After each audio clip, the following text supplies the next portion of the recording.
Evan Absher. Hello, everybody. It's Brian Wilson here with Evan Absher of the Kauffman Foundation. We are going to talk to you about the role of design and technology in the process of intellectual property. And so what we're going to look at is, how can design thinking be used to change for the better the process of doing intellectual property, and subsequently, how can technology further that goal of making things easier for people to do this specific practice of law. And so, Evan, I know Kauffman has put together a lot of grants to people for design thinking, and could you just run through a little bit of what you guys look for and what design thinking is and why it's becoming such a big deal in so many of these industries? So thanks for having me, Brian. From the foundation's perspective and many others, we've identified design thinking as a way to build a process or ingratiate a process to attack problems. The problems we're interested in are barriers to entrepreneurs, barriers that either prevent people from becoming entrepreneurs or growing or succeeding. And we've identified some of those barriers as legal barriers. And we have funded a lot of design thinking to attack those legal barriers. And the reason is because we know that design thinking builds in a process that puts people at the center of the issue, can help eliminate sort of all the a priori previously held concepts, and gets people to think just about what needs to be delivered and what the point is and the purpose is, with empathy and humans in mind. And so often the legal system is an accretion of sort of things that happen and legal decisions that get made and processes that get made that, while in the moment might be justified or a reaction to something bad that happened, in aggregate builds a barrier to entry because things accumulate on each other without the previous thing being eliminated. And so design thinking really helps sort of clear all that space and say, okay, what is the thing we're trying to do?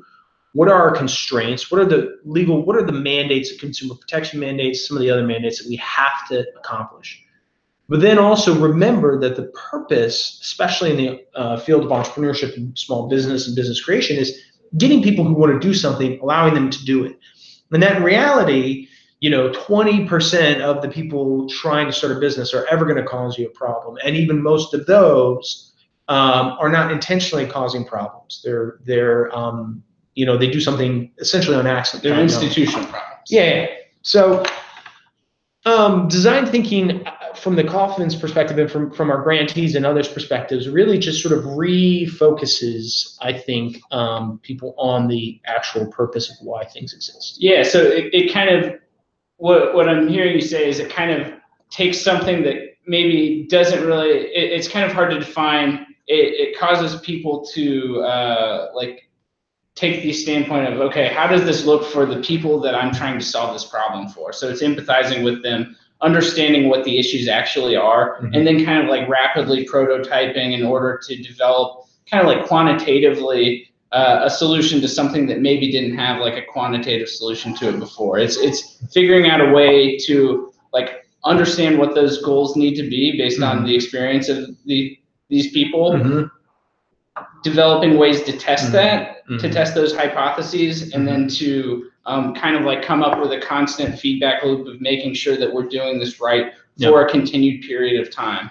And I think one example in the IP space would be Alt Legal. They have a trademark and patent docketing software that kind of instantly searches through all these different filings to determine whether or not for a specific class something is protected or not, so that they can help their clients, who are going to, in a lot of these cases, be entrepreneurs, get access to this type of service in a much more expedient way.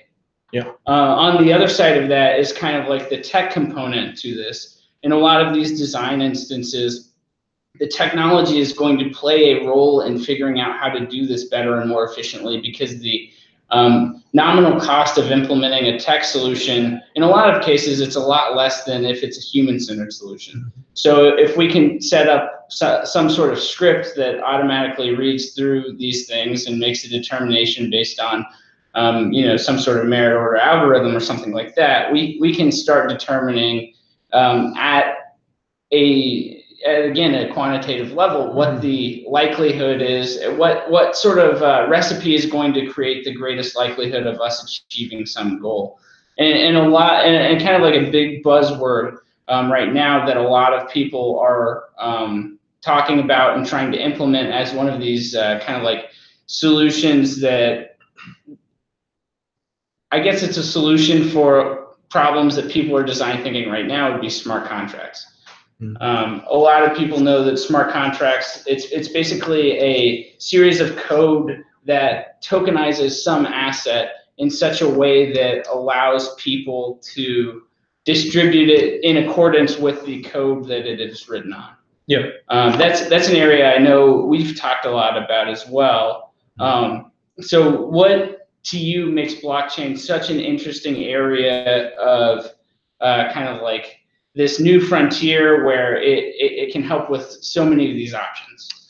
So I think to take a bit of a step back for a second, earlier, when you have a design thinking session, you have certain steps you follow at each stage. And what I think technology does is, and I didn't come up with this, someone else did, but it changes the art of the possible. And so technology changes what you can conceive of in the design thinking process. And what that means is, I think at one level, it means we can automate current systems and we can eliminate waste. At the, I think, higher level and sort of better outcome is we rethink those systems altogether. Because if we use design thinking, we eliminate what exists and we say, okay, what are we actually trying to do? What's the purpose of this from the user's perspective? And what we might say without technology is we say, well, we have to create a better form for this step in the process. But with technology, we could say, well, actually, we don't even need that form. In fact, we don't even need this process. What we're really trying to achieve is we're trying to achieve this structured understanding of what this person's trying to submit to the patent office. And here are the legal requirements we have to answer. We've answered them traditionally using these forms and these data sets and this process. But if we could get those same answers from a different place, then that process would look different. If we could automatically get those answers through a much easier interface with the user, that would be a superior outcome. And so it would eliminate the old process altogether. And so I think that really technology plays a huge role in sort of 2 to 3 ways. One is it allows lawyers practicing, if we can adopt tools and adopt data standards, to do their job in a much more efficient, expedient, and reliable way, which will open up access to justice. And I think that is the most important thing out of all that we do is that, from the foundation's perspective, entrepreneurs of all types, backgrounds are able to access these mechanisms as well as the more resourced entrepreneurs. Also, it changes the law itself and the process of law and the process of establishing intellectual property. And then, to talk about the blockchain specifically, for an example, an issue that artists, entrepreneurs in particular have is they create a piece of art. It's digital, or it's visual art, or it's music, or even theater artists who create things that are temporal, that have a temporal nature, right? They create a play, it's up. They might be a playwright, they might be a designer of some kind, but if they're doing a play, it's sort of doesn't exist after the play is over. And they have a provenance issue, essentially, which is they create a piece of art and they want to make sure that everybody knows it's them and it's their art, but they also want other people to use it and buy it. And they want it to get out in the world, but they also want to maintain control. Blockchain is one of its very specific design outcomes is provenance, right? Yeah. We know where the data started. We know the exact path it went through at all points because it is a completely open and immutable ledger. And we also know that so long as it's trustworthy and the chain is public chain, or even if it's trustworthy private chain, we know that the history on the ledger is true and accurate. Yeah. And so you could imagine how the blockchain could rethink how an artist establishes provenance of their creation, and how different strategies and tactics, be it sort of outside data on Oracle, or the digital, if it's a digital art, is housed within the block itself. People are accessing it through that blockchain solution, and that the artist knows and has provenance and can understand exactly where and how it's being used, and so can everyone else. And so that helps solve a problem, because right now for an artist to achieve that, they either have to have very high profile themselves, or they have to get onto some sort of platform, and platform meaning, so for example, like Spotify, or Fiverr, which I was just introduced to, or some other platform. Patreon is an interesting solution to that. But even still, Patreon, you have to have your own sort of following. Patreon doesn't necessarily create your own, but you have to create your own. You have to submit to someone else's framework, terms in a legal sense, or you work for a company, which is another form of another kind of platform. You work for a company that creates, so in Kansas City we have Hallmark, which is one of the largest greeting card creators in the world. And there are a ton of creatives that work for Hallmark, and everything they create is property and ownership of Hallmark. There are some freelancers, but still everything they create under that freelance contract belongs to Hallmark. You could imagine, and that's because, quite frankly, they've made the decision that working for Hallmark and making the money that Hallmark pays them is way more than they can make trying to sell their art outside of Hallmark. And some artists still try to sell their own art outside of Hallmark. And so you can imagine how that relationship for artists could change, and how being able to easily establish and maintain provenance of their art on a blockchain is going to lower the transaction costs for artists of all types. Yeah, and I think the Spotify example is one that kind of upended the traditional notions of, how can I share music and be compensated for it, even in as nominal increments as just one play of that song. That system of micropayments that they've developed, it runs on a traditional kind of like database structure, but if you were to set it up, you could set it up in a more open source way, where people could contribute. They could have this blockchain set up with rules of governance for the way that the credits for their songs are allocated, and they wouldn't have an intermediary there. So I think that kind of potential there is one that is an exciting kind of like adjacent possible. So it's, and I think Spotify to talk about. Yeah, I mean, Spotify is an interesting example. I think it's done probably a lot for some of the marginal musicians out there it gets them a lot of name recognition. Yeah. It does not pay them for their music, I think, in a way that is fair to the musicians. Yes. But that happens because the platform owners, so the entrepreneurs, are different than the content providers.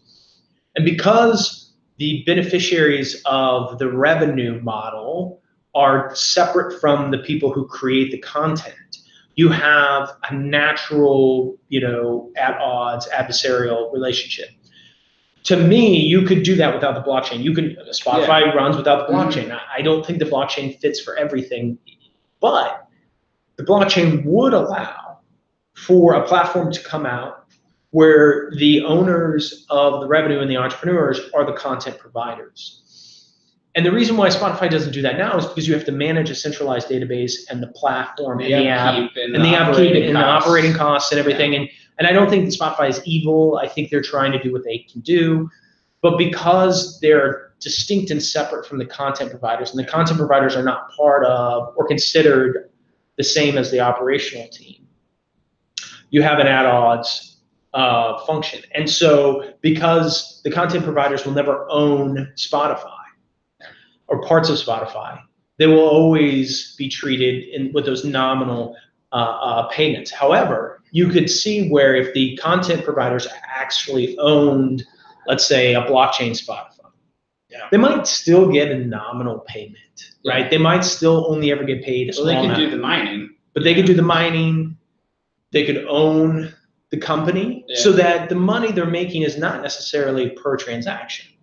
The money they're making is that they are creating a value network of artists and entrepreneurs, right? And so you could see like ticketing going through that, sale of merchandise going through that. And then everybody who owns a little bit of this new platform, all the artists, what they own is increasing in value. And you could set limitations on, then it becomes a corporate ownership issue. And then as you provide content, you get more ID, you get more ownership, you get more say. And so really the problem with Spotify, and I think the problem with Uber, and we've seen new models of this, is not the platform. It's that the platform is extracted from the content from the people who actually make the platform go. And so for me, blockchain doesn't necessarily create a better platform. In fact, it probably creates a worse platform.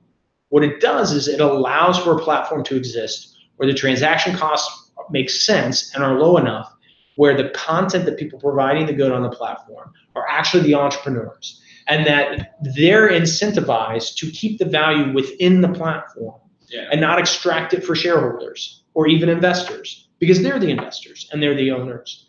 And for me, I think that's the real appeal for artists and the blockchain is we can attribute and attest to my art, my creation. I can create a platform by which I understand where it is and who's using it, and I can allow for as little or as much use of that as possible as I want, because we can do smart contracts and I can do a bespoke agreement relatively easy for my own art. And then finally, I can have a larger network by which my art contributes and is contributed to by other artists, and therefore a platform is good, but I am considered an owner and a contributor of the platform. I'm not just using it as a third party. And I think once we get there, we'll start seeing some really interesting solutions as far as like IP, because at that point, you really don't need a separate IP structure. Well, and I think it also gets interesting because at that point, you know, as the kind of curator of music that Spotify is serving that function of, they could then start taking in kind of like micro-payment royalty in the way that they recommend songs, the way that they curate songs, the way that they allow you to store songs, create playlists, for all of the functions that they are actually creating. So it doesn't necessarily like change their ability to make money. It just more finely and nominally breaks down those things that they're creating and allows them to make precisely that much money for what it is that they're doing. Correct. So right now, under the current circumstance, Spotify says this is how much what we do is worth, and you take it or leave it. And it might be accurate. They might be accurately saying, listen, we've looked at it, but there's no way for the give and take to happen. You could see under this blockchain, they can point to and say, when we curate your music, your use of music goes up, you know, 80%, right? And it means that this much equates to this much money or you know, increase of token ownership or whatever. When we allow people to store their music, they listen to your music this much more. And so you go from, you know, 8 nominal payments a day to 80 nominal payments a day, right? So we're going to take a percentage of that. And it's just, the revenue amount might not be any different, but it, like you said, it is much more granularly understood. And once you can get to that level, artists can then have more power to say, okay, that's a fair deal. That's a deal that I'm willing to take. Also, if you layer, and Spotify's doing this, right? When you're on Spotify, you can see where their show's at, right? And they're just scraping the web. They're just using a web crawler to put that stuff on there. There's no reason why the platform couldn't do that as well. And that would be an oracle. You could scrape it, or you could do it on the platform. It says like, hey, artists, post your shows. We'll actually act as a promoter. And here's what a promoter normally takes, and here's what we'll take, right? And so this entire network is going to serve as your main function of promotion and ticket sales. Because we'll issue the tickets through the chain. once you start doing that, and you can say like, hey, we can demonstrate that your ticket sales go up 12%. So we're going to take a percentage of that. Then Spotify can say, hey, we're actually cheaper than a traditional promoter. You should use it. It's not I think what gets lost in this argument is there's something wrong with the future of platforms and technologies. And really what the problem is, and what I think blockchain in particular helps solve, is it's the owner. Who owns the platform? And is the platform being extractive, or is it being circulative? Is it recycling that?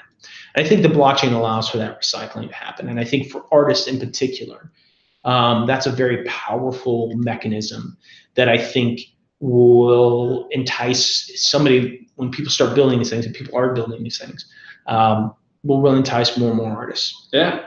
Well, thank you very much, Evan. Thank you. And like with the Spotify promoter thing, we're going to have links to some of the stuff that we covered in this talk below this video once we post it. Thank you very much.